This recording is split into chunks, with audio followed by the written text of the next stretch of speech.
정치기사 2부 시작합니다. 국민의힘 비상대책위원이죠. 김용태 의원 전화 연결합니다. 의원님 안녕하세요. 네, 안녕하세요. 경기 포천시 가평군 김용태입니다.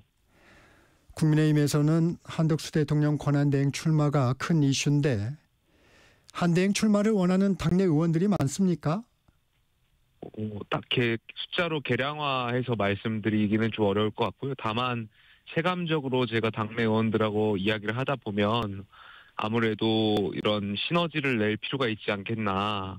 그리고 또 이재명 후보로 이제 선출되셨죠. 네. 민주당 후보를 이기기 위해서는 이재명 후보의 가치에 동의하지 않는 분들하고는 함께 연대해서 우리가 목소리 내야 되지 않겠냐라는 이야기를 하시는 분들이 꽤 되는 걸로 알고 있습니다.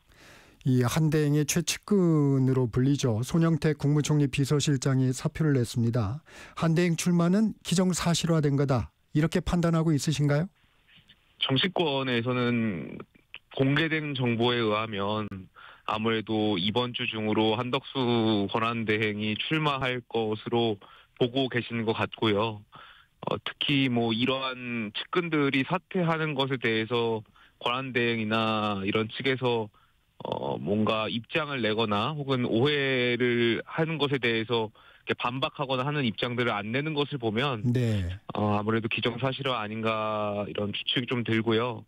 그리고 대선을 출마하게 되면 어떤 선거나 마찬가지겠습니다만 공직 후보자가 되기 위해서 선출직 공직자가 되기 위해서 후보 제출할 때 서류가 굉장히 많습니다. 네. 떼야 할 서류들이 굉장히 많고요.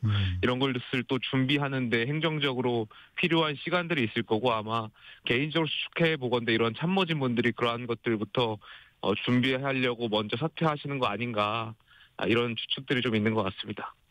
김 의원님도 보셨을 테지만 여론조사 한 가지 좀 말씀을 드리겠습니다. 한국리서치가 KBS 의뢰로 지난 22일부터 24일까지 전국 만 18세 이상 유권자 3,000명을 대상으로 전화 면접 조사한 여론조사에 따르면 한대행 출마와 관련해서 대선 출마 안 해야 한다는 의견이 70%로 대선에 직접 나서야 한다는 의견 23%보다 3배가량 많습니다. 자세한 내용은 중앙선거 여론조사 심의위원회 홈페이지를 참조하면 됩니다. 이 같은 여론의 흐름은 어떻게 보십니까? 아무래도 지금 경제적으로 굉장히 불안한 상황이고 또 트럼프 미국 대통령하고 맞서서 관세 협상이라든지 이러한 것들을 컨트롤 타워가 부재하는 것에 대해서 국민들께서 불안해하실 수 있다라고 생각이 듭니다. 그렇기 때문에 그러한 것들이 여론조사의 수치로 나온 것으로 생각이 되는데요. 다만 한덕수 권한대행께서 만약에 정말 출마를 하시게 된다면 이러한 국민들이 불안한 지점에 대해서 설명을 하시고 또 본인이 내세워야 할 비전과 가치를 명확하게 먼저 국민들께 알리고 나오는 것이 국민에 대한 도리 아닐까 생각이 듭니다. 많은 국민들께서 지난 계엄 이후로 정치적인 불확실성이라든지 경제 불확실성에 대한 불안감이 높으신데 아마 출마하게 된다면 권한대행께서 이 부분에 대한 언급 먼저 하고 하시는 것이 국민들에 대한 도리 아닐까 개인적으로 생각이 듭니다. 내가 왜 나와야 되는지를 명확히 좀 밝혀야 된다 이렇게 생각하시는 거군요. 그렇습니다. 예. 국민의힘 후보와의 단일화가 이루어진다면 좀 시너지가 나올 것으로 보십니까? 여론의 흐름이 좀 바뀔 것으로 보세요? 글쎄요, 지금 한덕수 대행의 출마가 변수고 가정을 두고 저희가 여러 가지 데이터를 시중에 나와 있는 것들을 고민하다 보니까 뭐라고 딱 말씀드리기가 어려울 것 같은데 또 지금하고 또 아마 한 열흘 뒤에 있을 여론조사하고 또 수치가 많이 달라질 것 같아서 좀 조심스럽게 보고 있습니다. 정대철 헌정 회장이 권영세 비대위원장이 전화를 걸어와서 좀 만들어달라고 하더라 부탁했다는데 단일화를 염두에 둔 발언으로 해석이 됩니다. 지도부는 좀 같이 공유가 되는 사안인가요? 아닙니다. 위원장님께서 말씀하시는 이후에 저도 이제 언론을 통해서 봤고요. 근데 언론에 나왔던 그대로 아마 비대위원장께서는 특정 후보하고의 단일화를 말씀하기보다는 원론적인 말씀 아닐까 생각이 듭니다. 네. 이번 선거가 굉장히 특수한 선거고 또 조기 대선이고 여러 가지 함의점이 있기 때문에 어떤 연합이나 우리가 뭉쳐서 가야 되는 거 아닌가에 대한 원론적인 말씀을 하신 거라고 좀 개인적으로 생각이 들고요. 또 실제로 계속 말씀드리면 이 가정에 대한 답이기 때문에 제가 네. 말씀드리기 굉장히 좀 조심스러운데 어찌되었든 만약에 한덕수 대행이 출마한다고 하고 뭐 여러 가지 단일화가 있다고 하더라도 그것은 최종적으로 1차적으로 저희 국민의힘 후보가 결정할 권한인데 만약에 이제 후보께서 단일화를 하신다고 결정한다고 하더라도 당은 절차적으로 여러 가지 고민을 해놔야 될 것들이 있다라고 생각이 듭니다. 네. 뭐 단일화를 안 하면 그때 가서 안 하면 안 할 수 있는 거지만 하게 된다는 결정할 때는 사실 행정적으로 절차적으로 준비해야 될 것들 여러 가지가 있는 것이거든요. 네. 그것을 당장 그때 임박해서 준비할 수도 없는 상황이고요. 그렇기 때문에 당으로선 여러 가지 시나리오를 고민하고 있을 것 같고 아마 비대위원장님께서도 원론적으로 큰 틀에서 그러한 입장을 그 사적인 자리에서 말씀하신 거 아닌가 생각이 듭니다. 당연히 이것이 지금 상황에서 언론에 공개적으로 하는 것은 뭐 여러 가지 해석을 낳을 수 있겠지만 사적으로 원론적인 이야기를 한 것이라고 저는 개인적으로 생각이 듭니다. 혹시 이게 이제 언론에 공개되고 파장이 일면서 지도부한테 이렇게 따로 좀 설명을 한 상황은 없나요? 위원장께서 네네네. 비대위원들한테 네. 그 이후로 원론적인 말씀을 하신 배경에 대해서 간략하게 말씀을 좀 주셨습니다. 어떤 얘기를 좀 주셨나요? 제가 라디오에서 했던 말씀의 연장일 것 같습니다. 그리고 이거 뭐 원론적인 말씀인 것이니까요. 네. 저희가 뭐 정대철 헌정회장뿐만이 아니라 실제로 언론에 나와서도 이러한 이재명 후보를 대응하기 위해서 우리가 다 뭉쳐야 하고 연합해야 된다라는 말씀들은 여러 차례 해왔던 네. 것이고 그런 원론적인 표현이었다라고 저는 생각합니다. 한동훈 후보는 경선 과정에서 그런 얘기는 적절치 않다. 패배주의가 아니냐 하고 반문을 했습니다. 김 의원은 어떻게 생각하십니까? 저는 후보분들, 특히 경선 후보들 같은 경우에 여러 가지 입장 차이가 있을 것이고 특히 한동훈 후보 같은 경우에 색깔이 선명하신 분이기 때문에 네. 아무래도 여기에 대해서 이러한 입장을 내세우는 게 한동훈 후보의 전략적인 판단하고도 맞다라고 생각이 듭니다. 그렇기 때문에 충분히 뭐 이해하는 측면이 있고 다만 거듭 말씀드리지만 당이 뭐 특정 후보와의 어떤 단일화를 개별적으로 뭐 접촉한 적도 없고 그런 것을 뭐 준비하고 그렇게 뭐 이렇게 오해하시지 않으셨으면 좋겠다는 말씀 좀 드리고 싶습니다. 네, 상식적인 눈높이에서 좀 여쭤보겠습니다. 국민의힘 경선 후보의 힘을 모아도 부족한데 한대행 차출론으로 김이 빠지고 있다는 비판도 있습니다. 어떻게 보십니까?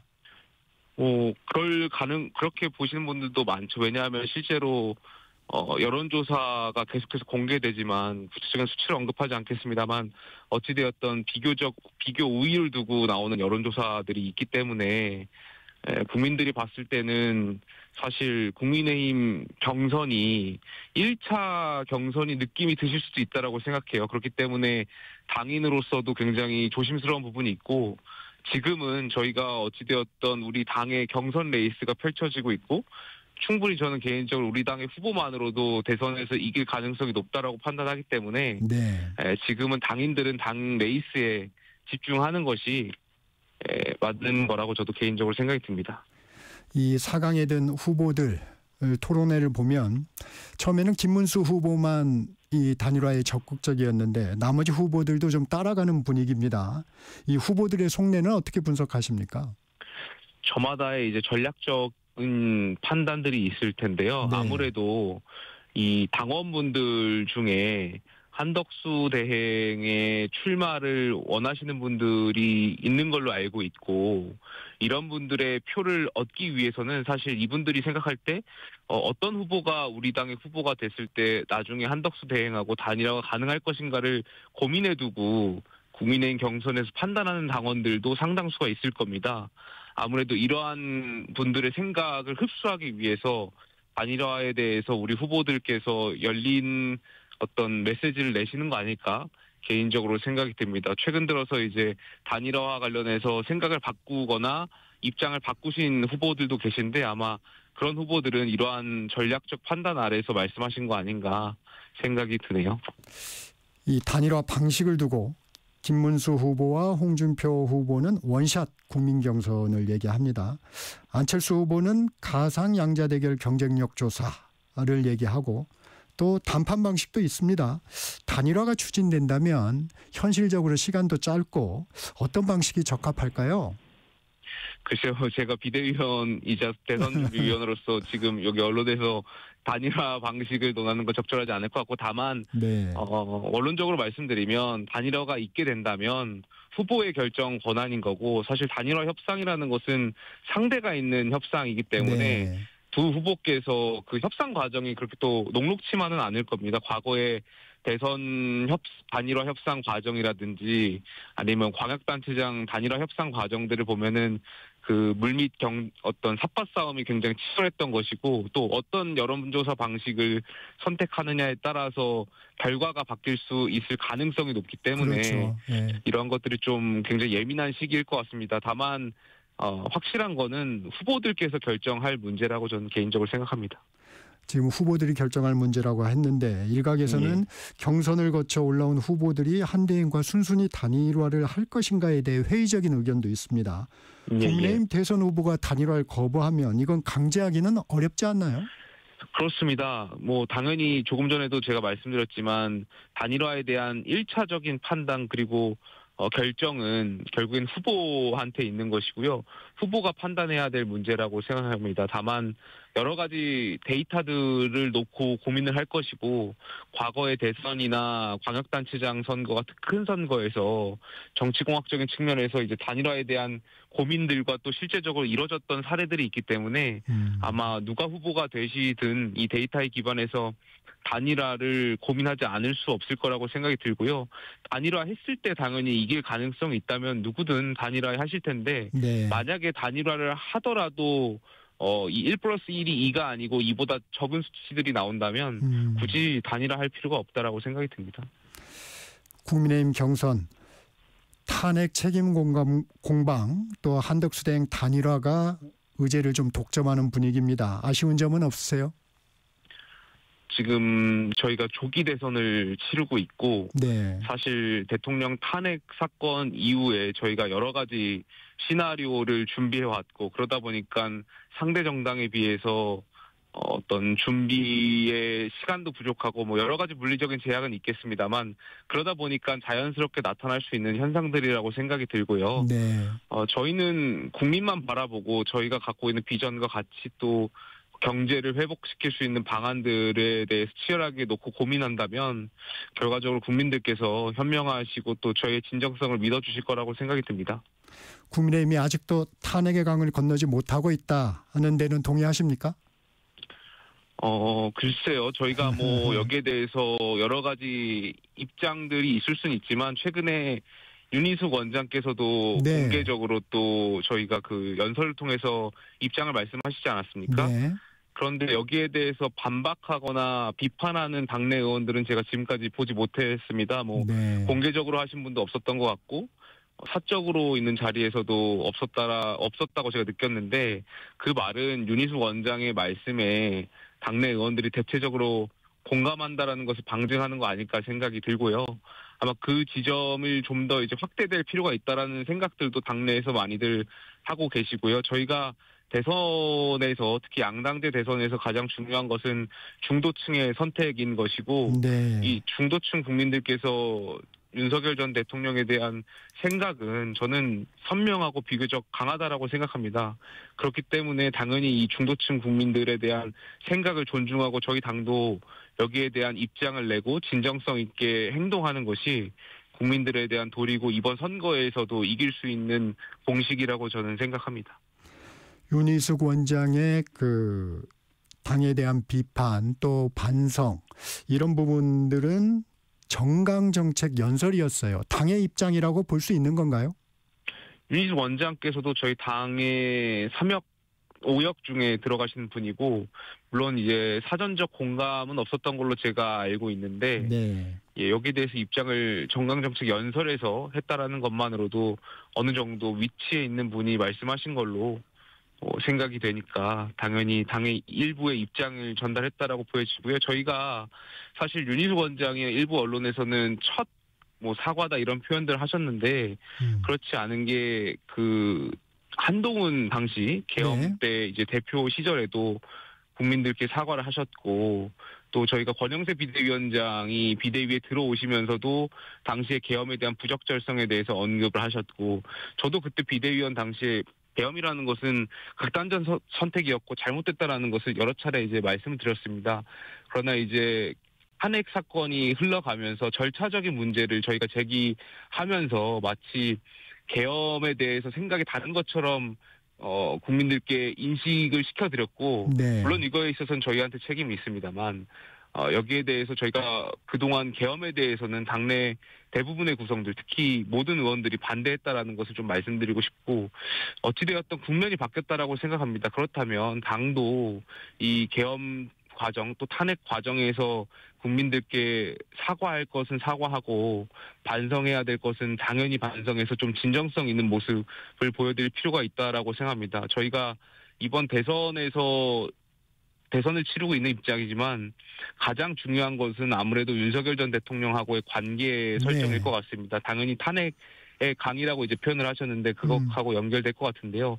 이 부분을 저희가 국민들께 제대로 말씀드리지 못한다면 선거에서 저는 그렇게 좋은 성적을 거두기 어려울 거라고 생각이 듭니다.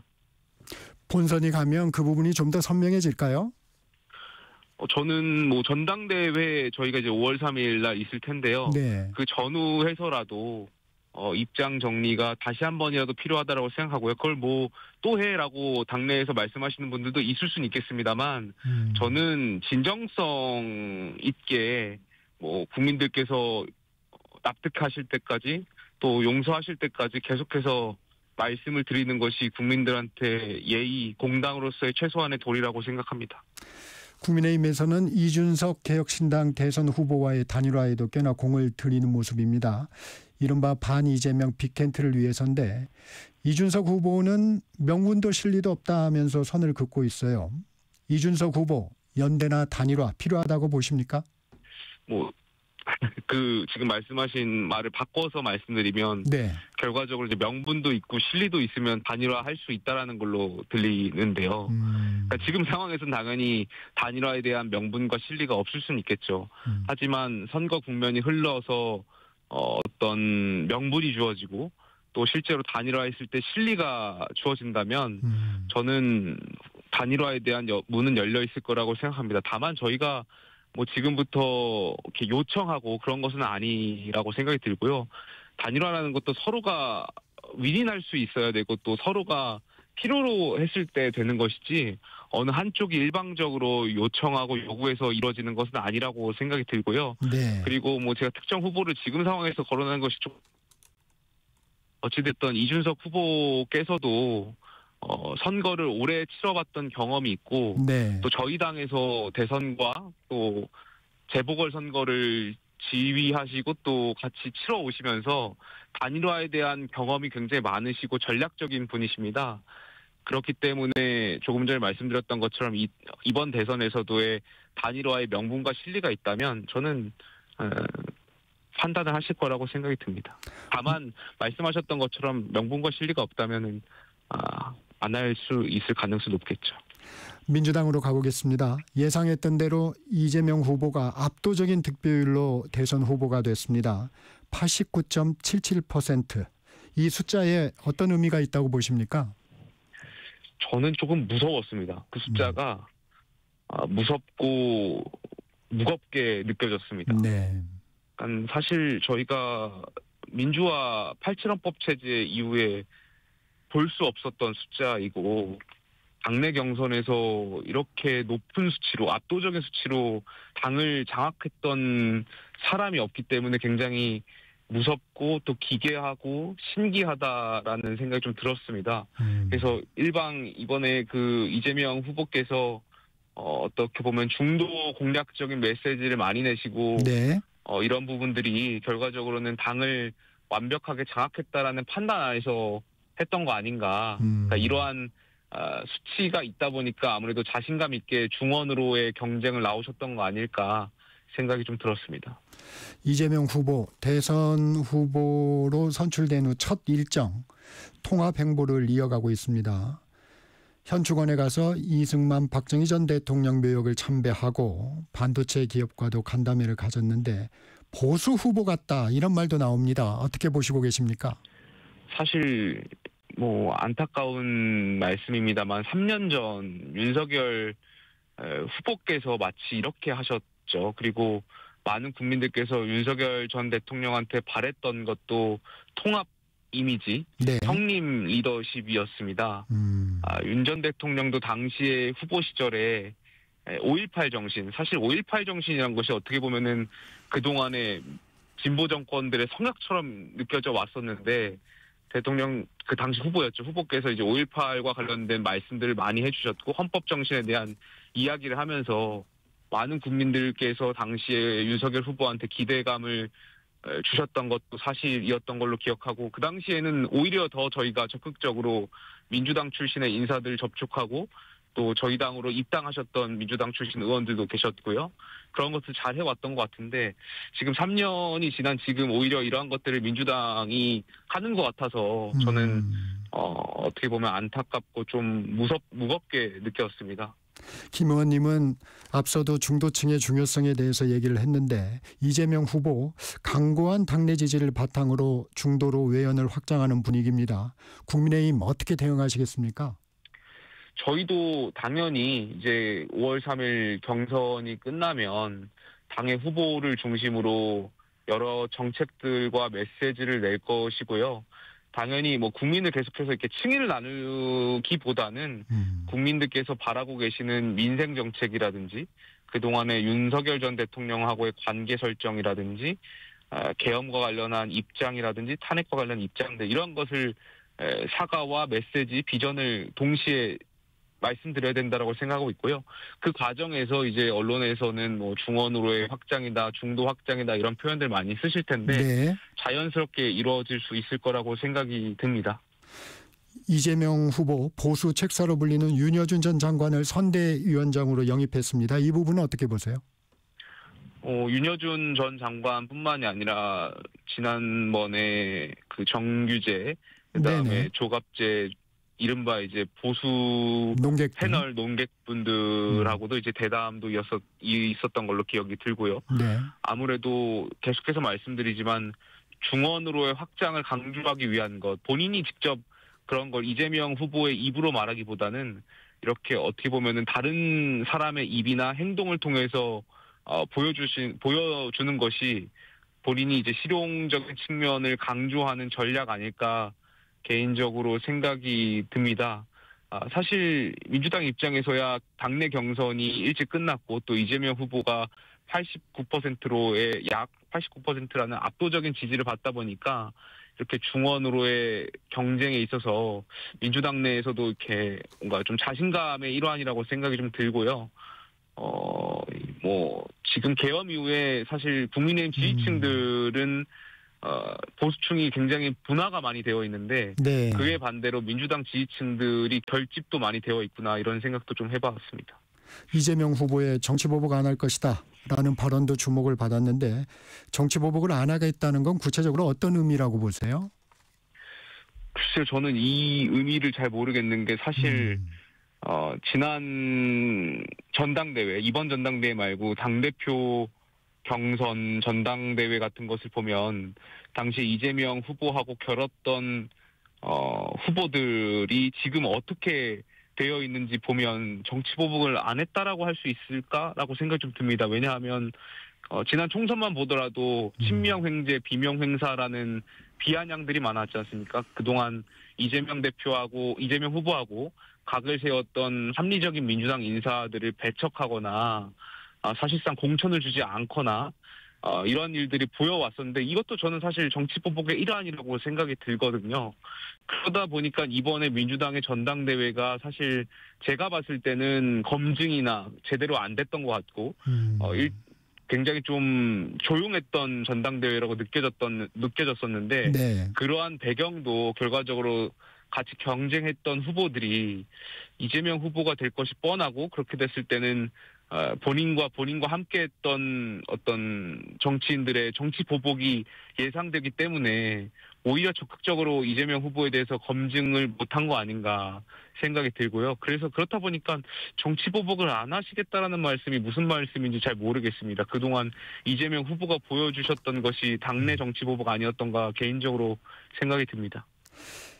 이재명 후보의 공직선거법 위반 혐의 사건에 대한 대법원 전원합의체 심리가 이례적인 속도로 진행이 되고 있습니다. 민주당 의원들 사이에선 유죄 취지로 파기환송이 된다 해도 이재명 후보의 대선 가도에 영향을 미치지 못할 것이라는 의견도 많습니다. 어떻게 생각하십니까? 유죄 취지의 파기환송이 되면 영향이 클 거라고 저는 개인적으로 생각이 듭니다. 왜냐하면 많은 국민들께서 이제 정치의 사법화를 지겨워하실 것 같습니다. 헌법 조항 하나를 두고 어떻게 해석하느냐에 따라서 정치권이 싸우고 정쟁하고, 그런데 또다시 이렇게 파기환송이 되면 헌법 84조에 대한 이야기들, 논쟁들 또 있을 것이고 네. 대한민국이라든지 우리 국민들이 거기에 대해서 저는 용납하지 않을 거라고 생각이 됩니다. 그런 논란이나 혼란을 이제는 끝내고 싶어 하실 분들이 많으실 것 같고, 그렇기 때문에 파기환송만 된다고 하더라도 저는 이재명 후보한테 당연히 불리할 거라고 생각이 듭니다. 민주당이 국회 행안위에서 1조 원 규모의 지역화폐 추경안을 단독 처리했습니다. 어떻게 보세요? 놀랍지도 않습니다, 이제는. 민주당이 그동안 윤석열 정부 3년 동안 사실 탄핵도 일방적으로 통과시켰고, 또 특검도 일방적으로 통과시켰고요. 또 법사위원장이라든지 운영위원장은 보통 여당이 맡거나 아니면 국회의장하고 다른 당이 맡아오는 관행이라는 것이 있는데, 그런 것도 무시하고 일방적으로 본인들 다수당이 점유했고요. 이런 것을 봤을 때 저는 민주당이 이번에 추경에 대해서 통과시킨 것도 사실 놀랍지 않다라는 생각이 들고, 그러니까 민주당이 지금 윤석열 전 대통령의 계엄과 관련해서 민주주의를 파괴했다 이런 말씀들 많이 하시는데, 네. 물론 윤석열 전 대통령의 계엄 분명히 잘못됐죠. 하지만 민주당도 그동안 보여줬던 행태들이 우리의 민주주의를 파괴시키거나 위기를 불러오고 있다는 것을 스스로가 좀 인정했으면 좋겠어요. 그러니까 지금 30번째 줄탄핵을 하면서 헌법재판소가 윤석열 전 대통령 건을 제외하고는 모든 것을 기각을 시켰는데, 네. 민주당은 여기에 대해서 사과를 안 하고 있는 거 아니겠습니까? 당연한 국회의 권리라고 하면서 계속해서 탄핵을 남발해왔는데, 최소한 여기에 대해서 민주당도 본인들이 그동안 불러일으켜왔던 민주주의의 위기, 극단적 정치 행태에 대해서는 최소한 사과를 해야 윤 전 대통령에 대한 계엄에 대한 비판도 같이 있을 수 있지 않을까 생각이 듭니다. 네, 오늘은 여기까지 듣겠습니다. 김용태 국민의힘 비대위원과 말씀 나눴습니다. 고맙습니다. 네, 감사합니다. 전격시사 2부